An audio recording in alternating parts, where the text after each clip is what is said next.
Okay so आनसेंग के starting के जो डेज थे उसके अंदर उनका गेम प्ले थोड़ा बहुत अलग था, और अभी का गेम प्ले वो तो भाई नेक्स्ट लेवल है ही। और चेन यूफई एक ऐसी पर्सन है जो भाई टाइम टू टाइम जो तो अच्छा खासा उनको भाई आनसेंग को कंपटीशन देती रहती है। तो आज उन्हीं की मैच का हम पूरा का पूरा एनालिसिस करने वाले हैं, कैसे खेलते हैं कैसे नहीं।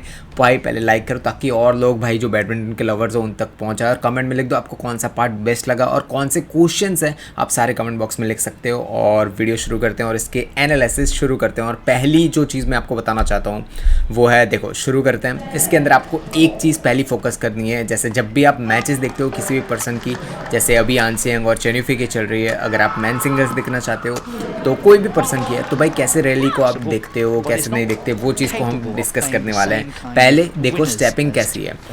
एक बेसिक बुक बोल सकते हैं कि बुकलेट के अंदर लिखा होता है ना कि भाई ये चीज़ें करनी है स्टेप वाइज, तो उसका जो बेस होता है ना बैडमिंटन का, वो स्टेपिंग्स हैं, वो है आनसेंग की कि भाई जैसा फुटवर्क होना चाहिए परफेक्ट फुटवर्क आनसेंग का है। देखो मैं क्यों परफेक्ट बोल रहा हूँ, आप देखो शुरुआत ही करते हैं। देखो यहाँ से जैसे सेंटर में, ठीक है, पीछे गई वन सीजर शॉट्स, देखो जंप नहीं लिया उन्होंने, जो चाइना जंप्स होता है ना। अभी जब चेन यूफई के फुटवर्क के बारे में बात करें तब हम डिस्कस करेंगे। देखो ये लेग्स दिख रहे हैं थोड़े बहुत मुड़े हुए, वो अभी तक उनकी जो आंखें कहाँ पे है, शटल पे। और देखो स्टेप छोटा सा लिया, राइट परफेक्ट। देखो वापस सेंटर चली गई, वो वापस यहाँ से सेंटर क्यों आना होता है कभी भी हम मैन सिंगल्स या कोई भी सिंगल्स गेम खेलते हैं, सेंटर क्यों जाना होता है, क्योंकि पता है कि भाई एक कॉर्नर में हम रह गए तो दूसरे बहुत सारे पार्ट्स हैं जहाँ पे आपका अपोनेंट मार के फिनिश कर सकता है। तो हमेशा हमें सेंटर में आना है, बट हड़बड़ी नहीं करनी है। हड़बड़ी करोगे यार आप सेंटर में आने के लिए तो भाई जब तक आप सेंटर में पहुंचोगे आपका अपोनेंट इतनी फास्ट कोई और जगह पे मार जाएगा और आपकी एनर्जी वेस्ट होगी और वैसे ही पॉइंट आपका चला जाएगा। तो यही चीज़ है आनसेंग, देखो कितनी ईजी तरीके से ये चीज़ खेल रही है। देखो ईजी तरीके से ये इसको कवर अप कर रही है। देखो यहाँ से एकदम ईजी तरीके से पीछे गई वो, वहाँ से लेकर मारा। अब वहाँ से दो चीज़ें आप देखो, यहाँ से वापस गई वो, एक यहाँ पे जा सकती है या फिर वो स्ट्रेट जा सकती है। बट यहाँ पे चीज़ क्या हुई, जब आनसेंग ने शॉट मारा सीधा तो उनके पास सीधा पहले ही ऑप्शन था कि भाई चेन यूफई है, उन्होंने शटल स्ट्रेट ही दिया। अगर चेन यूफई ने थोड़ा वेट किया होता तो भाई आनसेंग सेंटर में जाती। तो ये छोटी छोटी चीज़ें हैं, जब आप कोई भी मैच को एनालाइज करते हो कुछ भी करते हो तो इस पर आपका फोकस होना चाहिए। तो यही चीज़ है। अब नेक्स्ट फुटवर्क पे थोड़ा बहुत फोकस करते हैं। देखो वापस वो जाएंगी सेंटर में, अच्छा नहीं दिखा रहे, ओके ये आउट था शायद, ये पुराने आनसेंग है, अभी उनका फुटवर्क थोड़ा बहुत चेंज हुआ भी है। देखो यहाँ पे एक गलती जो अभी ये यंग तो नहीं बोल सकते, अभी भी बहुत ही ज़्यादा यंग है वो, ऑफकोर्स 21 की, अभी ये 18 या 17 ईयर्स की एज की है शायद। तो वही चीज़ बोल रहा हूँ, ये 2020 यानी इनकी एज 19 होगी शायद। तो देखो यहाँ पे इनकी फुटवर्क में थोड़ी बहुत मिस्टेक्स कौन सी है जो उन्होंने अभी चेंज कर ली है, वो है देखो यहाँ पर मैं फिर से वीडियो चला देता हूँ तो आपको आइडिया आ जाएगा। देखो यहाँ से, देखो यहाँ से वो सीधी कहाँ जा रही है, रनिंग करके सीधी जा रही है, दिख रहा है। ये छोटी छोटी मिस्टेक्स है जो उन्होंने अभी चेंज कर दी है। अभी एक दो वीडियोस ऐसे भी आएंगे जिसके अंदर मैं डिस्क्राइब करूंगा आपको कि भाई कैसे उन्होंने गेम खेला है। अभी करंट वाले वीडियोस आएंगे तो उसमें हम डिस्कस पूरा का पूरा गेम प्ले करेंगे उनका कि क्या चेंजेस आए हैं। पर ये पुराने वाले आनसेंग है, देखो स्ट्रेट चली गई। भले उनका जो माइंडसेट है ना, माइंडसेट अभी तक वही है, माइंडसेट जीतने वाला माइंडसेट आनसेंग का पहले से ही था, वो अभी भी है और उसी की वजह से वो जीती है। उनको शॉर्ट सिलेक्शन बोलते हैं ना कि भाई जैसे ली चोंगवी और लिंडन थे तो उनके शॉर्ट सिलेक्शंस देखो वो रियली कंटिन्यू करते रहते हैं जब तक उनको कंफर्म ना हो ना कि भाई ये स्मैश मार के मुझे पॉइंट्स मिल जाने वाले हैं, वो कंटिन्यू करते हैं रैली को। सिमिलरली मैं उनको फीमेल ली चोंगवी तो नहीं बोलूँगा क्योंकि वो फर्स्ट आनसेंग है, इनके जैसी मैंने वुमेन सिंगल्स प्लेयर्स नहीं देखी। मैं पिछले 8-9 साल से गेम प्ले और सब कुछ देखता जा रहा हूँ, मैं खुद भी खेलता था मुझे पता है, बट वुमेन सिंगल्स में आनसेंग जैसी प्लेयर मैंने अभी तक नहीं देखी है। ऑफ कोर्स बहुत सारे प्लेयर्स हैं जो भाई बहुत ही अच्छा खासा खेलते हैं। अकाने यामागुची जो मेरी पहले से फेवरेट्स थी, बट आनसेंग ने वो भाई फेवरेट नहीं है अभी भी आनसेंग, क्योंकि ऑफ कोर्स भाई एक चीज़ है कि भाई जब कोई जैसे विक्टर एक्सेल्सन है ना, जिनका फुटवर्क और गेम प्ले वो वन साइडेड हमेशा खेलते हैं, बट कोई चाहिए उनको हराने वाला। ये सारा डिस्कशन हम बाद में करेंगे। फुटवर्क में 10 on 10 जो आनसेंग की है वो गेम प्ले। अब सेकंड चीज़ हम देखने वाले हैं कि कितनी कम एरर्स करते हैं। एरर से मेरा मतलब क्या है कि जब आप लिफ्ट करते हो, स्मैश मारते हो या फिर टॉस मारते हो तो बाहर जा रही है कि नहीं, मतलब कितनी ज़्यादा बाहर मार रहे हो आप, आपके अपोनेंट पॉइंट ले नहीं रहा है। जैसे अपोनेंट स्मैश मारे, ड्रॉप मारे तो उसको पॉइंट मिलेगा ना, बट गिफ्ट क्या चीज़ क्या होती है, error is equal to gift समझ लो कि आप टॉस मार के बाहर मार रहे हो अगर तो सामने वाले को आप गिफ्ट ही दे रहे हो पॉइंट्स। तो देखते हैं कि कितनी ज़्यादा एरर्स करती हैं, अभी तक हमने गिने नहीं है ऑफकोर्स, बट स्टिल उस पर फोकस करेंगे। देखो ये जजमेंट था, ये तो परफेक्ट, देखो साइडवेज परफेक्ट, साइडवेज इस पर भी हम वापस आएंगे। Error, 1 error. देखो 2-3 रिलीज़ के अंदर ही हमें आइडिया आ जाएगा कि भाई एरर्स ये पुरानी वाली अनसेंग है वो कितनी ज़्यादा एरर कर रही थी, कितनी ज़्यादा नहीं, ये परफेक्ट स्मैश थी, जंप स्मैश थी सीजर लेके, वो भी सही था वैसे। परफेक्ट खेल रही है। ओके ये आउट है।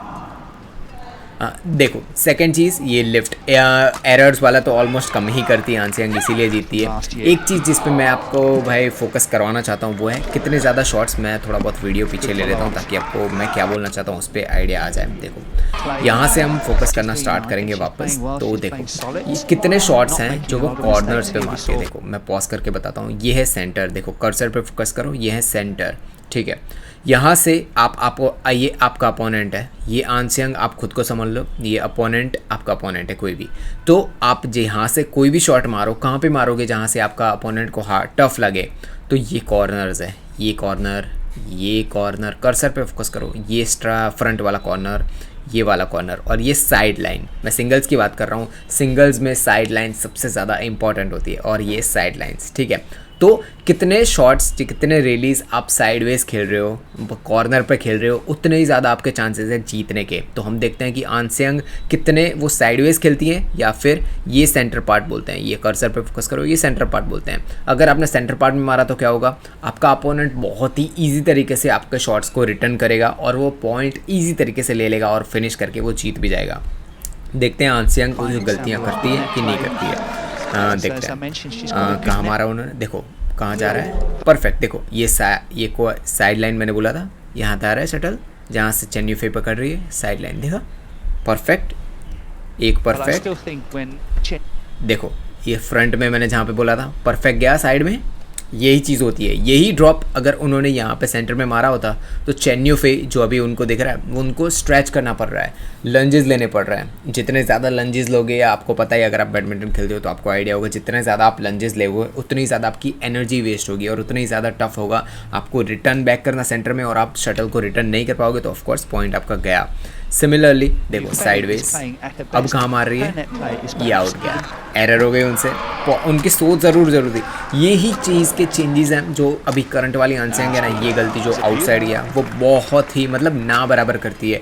जब आप एरर्स कम करते हो तो आपके अपोनेंट भाई थोड़ा बहुत फ्रस्ट्रेट हो जाता है कि यार मैं पॉइंट्स कहाँ से लूँ, तो सामने वाले को एफर्ट डालने ही पड़ते हैं पॉइंट्स लेने के लिए कि भाई ना उसके मतलब हम जितने कम एरर्स करेंगे उतने ज़्यादा हमारा प्रॉफिट होगा।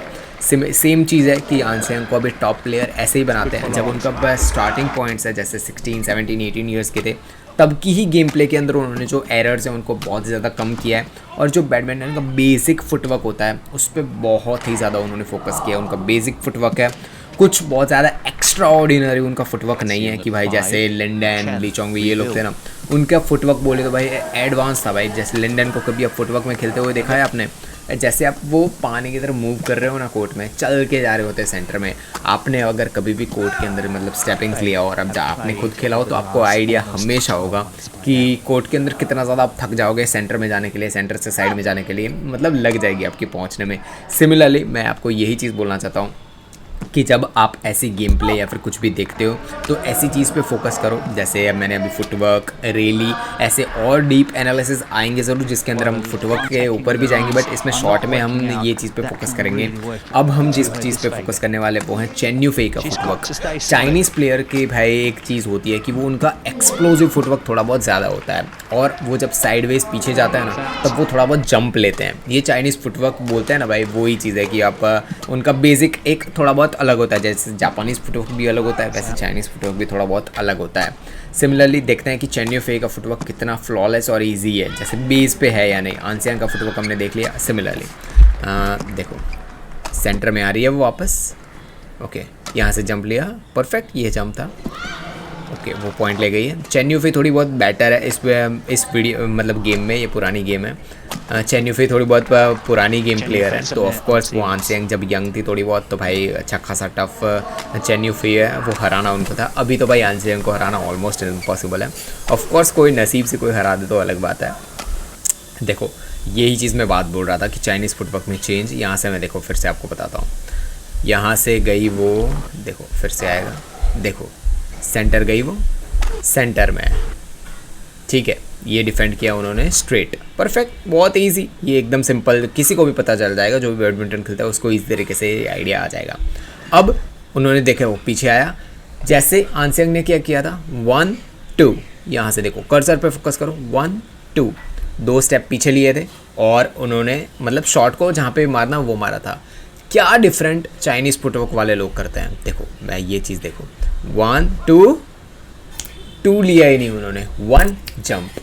ये चीज़ आप लंदन का गेम प्ले देखो, आप फिर और अच्छे प्लेयर्स है जैसे चेन लॉन्ग है, चेन लॉन्ग तो भाई साहब उनका आज तक का सबसे फेवरेट, मेरा अगर कोई बोले कि फुटवर्क किसका बेस्ट तुम्हें पसंद है तो वो रहेगा चेन लॉन्ग, ऑफ कोर्स कोई डाउट के बिना। वही चीज़ है चाइनीज़ फुटवर्क, ये आपको हेल्प करता है एक्सप्लोसिवनेस में। जितना टाइम, जैसे अगर आपको ऐसा मौका मिल जाए, मैं एग्जांपल के लिए बोल रहा हूँ कि अगर आपको ऐसा मौका मिल जाए कि आप हवा में उड़ के शॉट्स मार सकते हो तो ऑफ कोर्स ऊपर जाके अगर आप स्मैश मारोगे तो कितनी डीप और इजी तरीके से मिलेगी। सिमिलरली अगर आपको चांस मिले कि आप शटल को जल्दी से जल्दी रीच कर पाओ, जल्दी से जल्दी पहुँच पाओ, तो आपके पास शटल के ऑप्शंस चेंज हो जाते हैं। जैसे यहाँ से उन्होंने जंप ले लिया तो उनके पास जैसे अभी ये जंप हवा में, ठीक है, चेन युफई, उनके दिमाग में 3 से 4 जैसे शॉट्स के मतलब रिटर्न्स हो गए। जैसे यहाँ से वो ड्रॉप मार सकती है, यहाँ पे क्रॉस कॉर्नर, स्ट्रेट ड्रॉप मार सकती है, स्ट्रेट स्मैश मार सकती है, ऑलमोस्ट सारे खुल जाते हैं, ठीक है, ऑप्शंस। बट से यहाँ से उन्होंने 2 स्टेप्स धीरे से लिए होते हैं तो उनके पास 2 ही ऑप्शन बचते हैं। स्मैश तो वहाँ से हटा ही दो, स्मैश नहीं मार पाएंगे कोई भी पर्सन अगर चल के गया होगा तो। ऑफकोर्स जंप लिया है तभी उनके पास ज़्यादा ऑप्शन है। यहाँ से अगर उन्होंने चल के गया होता तो सिर्फ टॉस बचता और ड्रॉप बचता। ड्रॉप भी कैसा जाता, फ्लैट ड्रॉप जाता, सामने वाला इजी तरीके से रिटर्न कर देता। उनके पास सिर्फ एक ही ऑलमोस्ट ऑप्शन बचता, 1 या 2, कि फ्लैट रिटर्न दे या फिर टॉस मारे। तो भाई जितने ज़्यादा ऑप्शंस आपके पास होंगे उतने ज़्यादा आपके पास चांसेस होंगे जीतने के।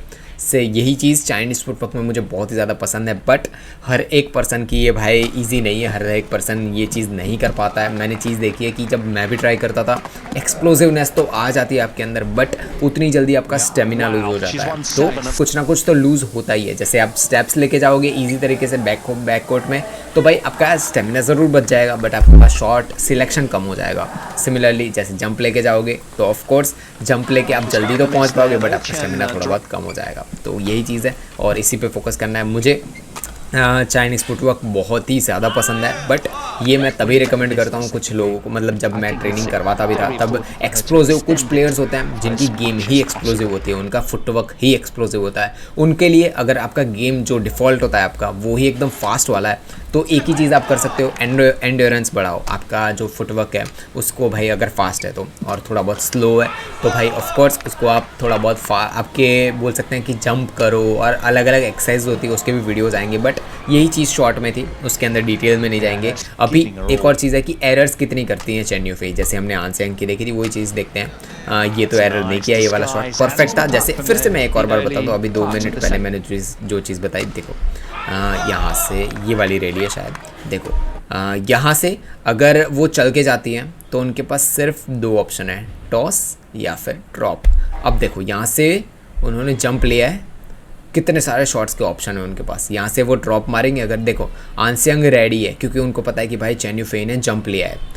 आंसियांग ऐसे रेडी नहीं होती, ऑफ कोर्स रेडी होती ज़रूर, बट वो कैसे कि टॉस के लिए रेडी हो जाती बैक के लिए, बट वो ऐसे रेडी इसलिए क्योंकि उनको पता है कि चेन युफई जंप लेती है यहाँ से। और जंप जब भी कोई पसंद लेता है तो ऑफकोर्स जंप स्मैश आने के मेजोरिटी में चांसेस होते हैं, बट कभी कभी जैसे टाइजुइंग जैसे पर्सन होता है ना, वो एंड में जाके ड्रॉप लगा देता है और वो भाई देखने में बहुत पसंद आता है सब लोगों को। बट वही चीज़ है कि आपके यही एडवांटेज है अगर आप जंप लो तो।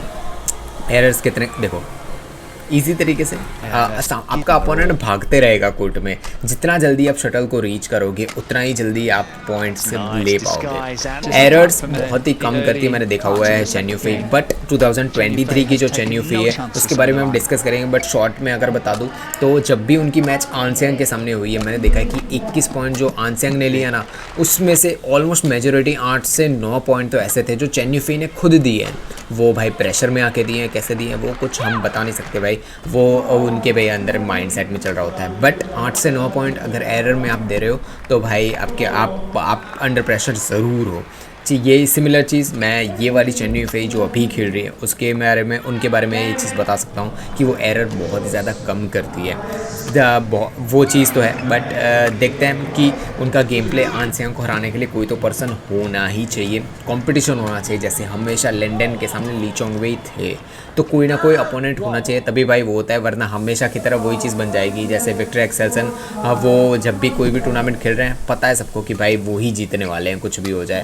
वो प्रणय एचएस ने उनको हराया ज़रूर, बट वो भाई बोल सकते हैं कि भाई थर्ड सेट में गया वो एक टाइम का था, क्योंकि भाई मेजोरिटी में प्रणय एचएस को हराया ही है उन्होंने, और दूसरे अच्छे खासे प्लेयर्स हैं उनको भी हराते ही हैं। सिमिलरली आनसियांग के सामने मैं चाहता हूँ एटलीस्ट जो 3 और टॉप प्लेयर्स बोलते हैं ना, जैसे चेन युफे, ताई जू यिंग, अभी तो कैरोलिना मरीन का मुझे उतना ज़्यादा चांसेस नहीं लगता है आनसियांग को हराने, बट अकाने यामागुची, ये टॉप क्लास प्लेयर्स हैं जो मैं चाहता हूँ कि भाई वो आनसियांग को हराए, क्योंकि नेक्स्ट ईयर ओलंपिक्स है।